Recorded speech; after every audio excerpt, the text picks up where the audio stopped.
So I get around a lot of other pastors. We do like lunches sometimes, or have Zoom meetings over our lunches and all this stuff. And there's like always this awkward moment when I get around pastors where everyone has their food and then nobody wants to eat until they see, is this the kind of group that prays before they eat every time religiously, or do they just dive in and eat? And there's like that awkward moment where nobody knows what they're going to do until one person either says, I'm praying the prayer, or just starts eating. And then everyone's like, okay, and they start eating. It's kind of like that joke that if you take a Baptist golfing with you, they'll drink all your beer. But if you take two Baptists golfing, neither of them will drink any, because they don't want to be the one caught drinking beer. Ooh, that'd be scary, right? So here we have this passage that's kind of like that. Nowhere in the Bible does it command us to pray before we eat. That doesn't mean that it's a bad thing or a bad practice, but the way that we have adopted that in our modern day church cultures is that you have to. This is what we do. But it's not in the Ten Commandments. It's not in the Sermon on the Mount. It's not Jesus' commands or anything like that. There's a couple of passages that say, hey, it's good to give thanks. And so we've just kind of molded, and we've taken this thing that Scripture says is kind of nice thing to do, to thank God for your food, and then we've turned it into a law that says we can't eat until we've prayed over the meal, kind of a thing. So if you've ever been in that moment, like, are we supposed to pray? Are we not supposed to pray? You're not feeling like a pressure of a command of God. You're feeling a social pressure of an expectation that has been set in our religious society. That there is what's at play in this passage here. The disciples didn't wash their hands before they started eating this bread. Now, that really ticked off the Pharisees. That made them really mad. They were very, very offended at this. And they went up to Jesus and said, don't your disciples wash their hands before they eat? Why are they going to be so mad about this moment where the disciples are not washing their hands before they eat? Now, it's a good idea to wash your hands before you eat, just for sanitation purposes.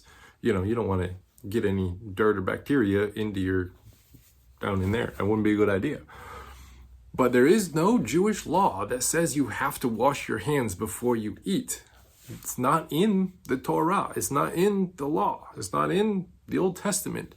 Anywhere does it say. I could not find a passage that commands the people of God to wash their hands before they eat. So why are the Pharisees all out of joint about this?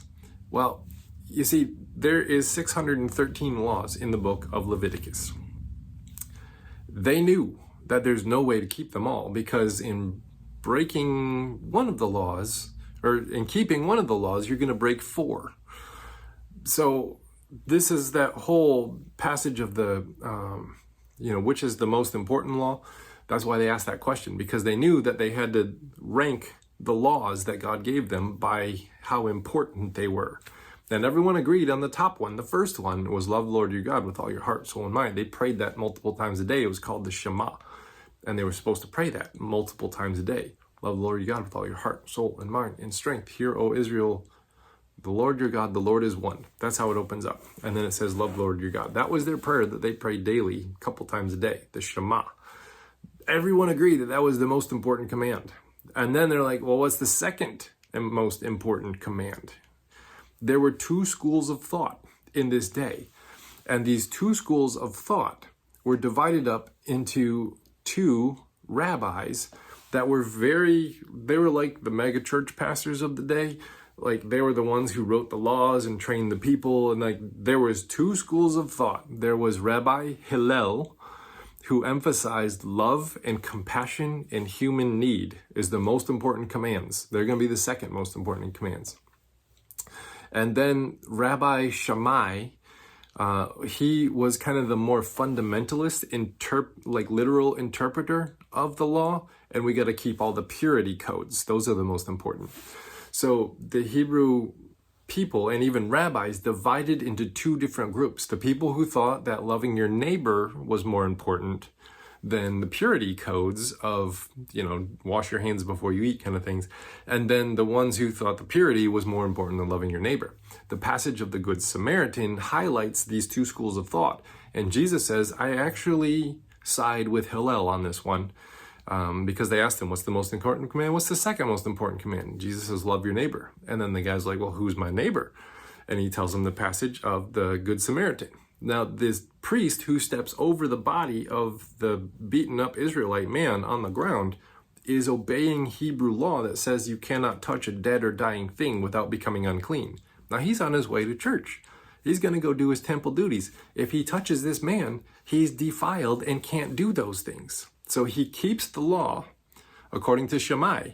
He keeps the law, steps over the man so that he can go do his temple duties. And Jesus is showing how that is actually abusive to humanity, to keep living this way. And Rabbi Hillel, Jesus actually paraphrases Rabbi Hillel to give us the golden command, treat other people the way you would like to be treated. That's a summary or a paraphrase of one of Hillel's commands, where he says, the evil that is most offensive to you, do not do that to your neighbor. That's a command from Hillel that Jesus kind of picked up and kind of then modified and paraphrased for his own thing. Now, these two schools of thought are at play here in today's passage, where the disciples don't wash their hands before they eat, and the Pharisees come out and kind of freak out on Jesus. Like, why are they not washing their hands? We believe in the purity codes are most important. And the rabbinic codes later on, they had 613 commands. They couldn't keep them all. And they were afraid of breaking them. So what they did was they wrote 2 books about the 613 laws that then defined, and you're not supposed to write, you're not supposed to write anything on the Sabbath day with a paper and pen or parchment and whatever they got, charcoal or something. But you can write in the sand with your hand because it won't stay. That's a law that was made out of a Jewish law that says you're supposed to rest on the Sabbath. Well, how many steps can one take before you're not resting on the Sabbath? And so these 2 books called the Talmud and the Mishnah actually then started to define how many steps it takes before you are no longer resting on the Sabbath. How far can one travel from one's home? Can you, pull, what size animal can you pull out of a ditch to save their life? And it's still resting on the Sabbath. They started to really get nitty gritty on what you can and cannot do. And they got very legalistic because they were obsessed, like Shammai was, with the purity laws and the literal interpretations of them. And one of the laws that came in the Talmud and the Mishnah that are not in our Bible was that everyone had to ceremonially, that's a hard word to say, wash their hands before they ate. And it was something that everyone is expected to do, just like the prayer before we're supposed to eat. We're supposed to pray here, we're not supposed to pray here. Do they do that?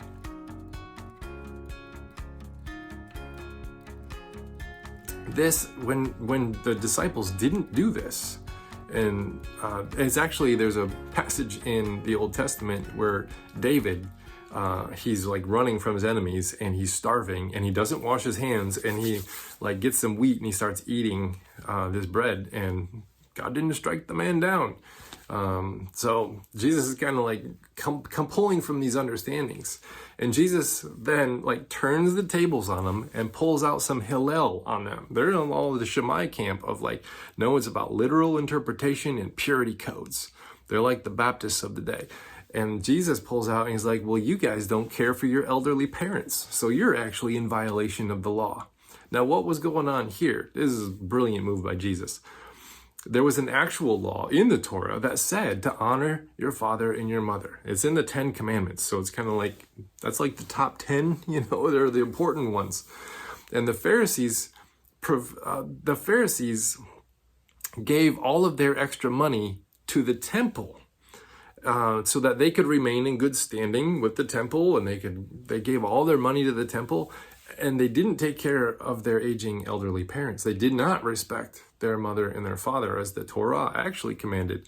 And they're arguing about washing hands, and Jesus turns the table and says, well, you're actually leaving your elderly parents impoverished so that you can so that you can give money to this temple system in front of everyone, and everyone will think you're great and glorious and beautiful for doing it. And he says, you're actually the one breaking the law. And it totally offended the Pharisees. And the disciples are like, you know that you really ticked those guys off when you said that. I think Jesus knew he'd take them off when he said that. And the thing that really offended the Pharisees is when Jesus called to the crowds. Now, we don't really take on what this passage is actually. Let's paint the picture.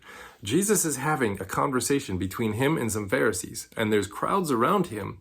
They're watching this interaction, so they know that they're going toe to toe. The crowds around Jesus speak Aramaic. Not many people can speak the original Hebrew language anymore. It's been kind of lost as people have, they've been overtaken by the Babylonians and the Greeks and now the Romans. So they've and there's Assyrians in there too. So they've traded for the last hundreds of years, couple of centuries. They've traded people over. They don't really speak the original Hebrew language. They had to have the Hebrew scriptures translated into the Greek. It's called the Septuagint, so that they could read it, because most people didn't read it. But the Pharisees were all about no, we will keep the original language. When we talk about God, we talk about it in the Hebrew. It's kind of like pre-Vatican II, where the Catholic Church was in Latin and nobody understood Latin. They just all went there and they're like, this is what we do. We don't understand what's going on. I don't know what these words are. The people spoke Aramaic, and the Hebrews, when they taught and when they talked about God, only did it in Hebrew.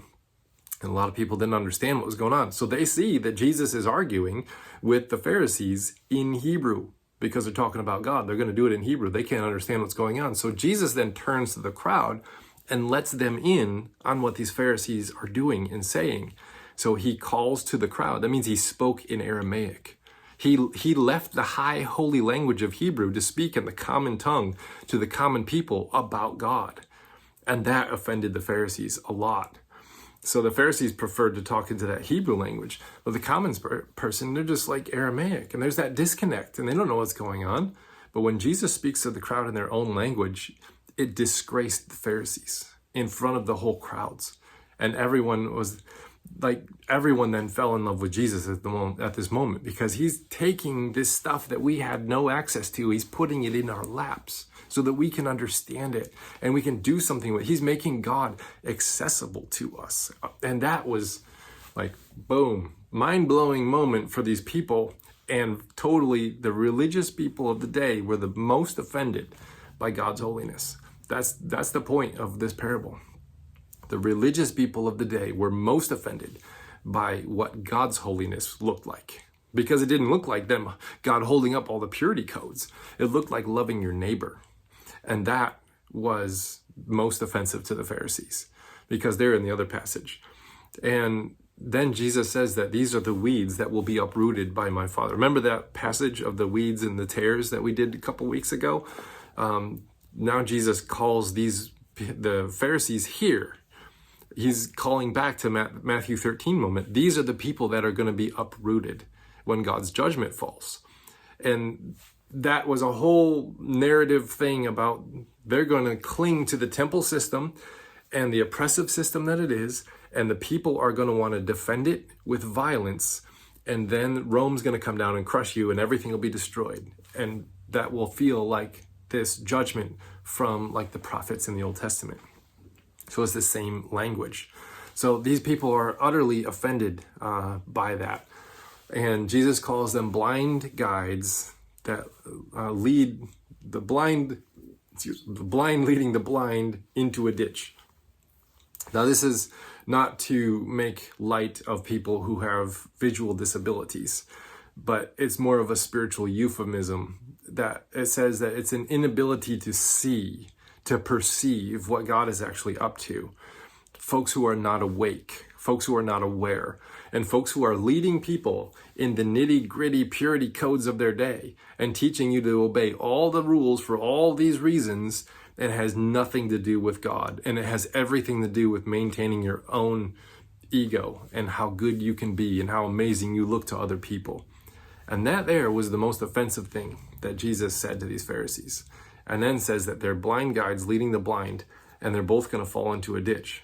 And he also says this temple system that they've latched their life to, that they benefit from, when that just gets destroyed in 70 AD, then yeah, their world's going to fall apart.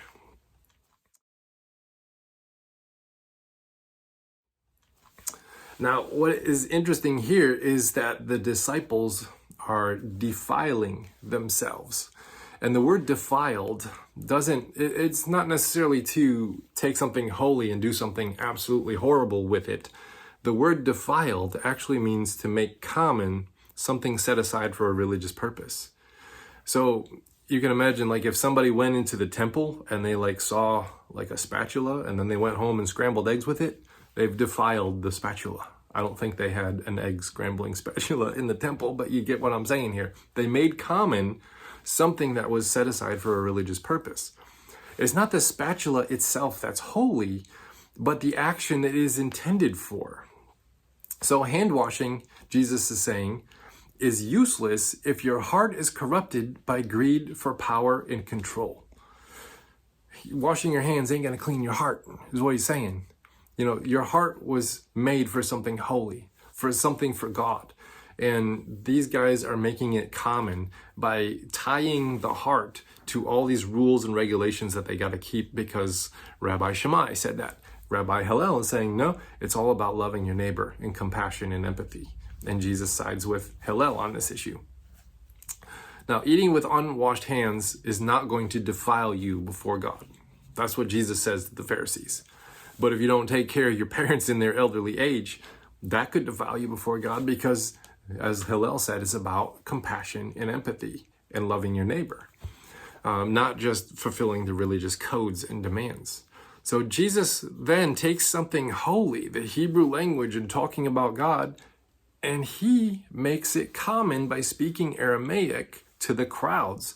But this is the moment that is not a defiling of the language of God, because he's bringing that back into its intention. He's bringing conversations about God and about faith and life to the crowds who have been excluded from hearing about it.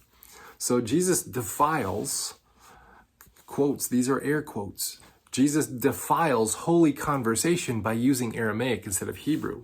But he does it by, he involves the crowd, letting them into the conversation and exposing the Pharisees' hypocrisy to them, this whole religious elite crowd. So Jesus actually includes the common people into this theological conversation, and it shames the Pharisees. And Jesus says this is not what it means to be defiled. To take the holy language and speak it in Aramaic for people to understand, that's not defiling something. He says not having a good heart is defiled. The outside has a label on it. The inside is the contents. So if I had a bottle and it was labeled water,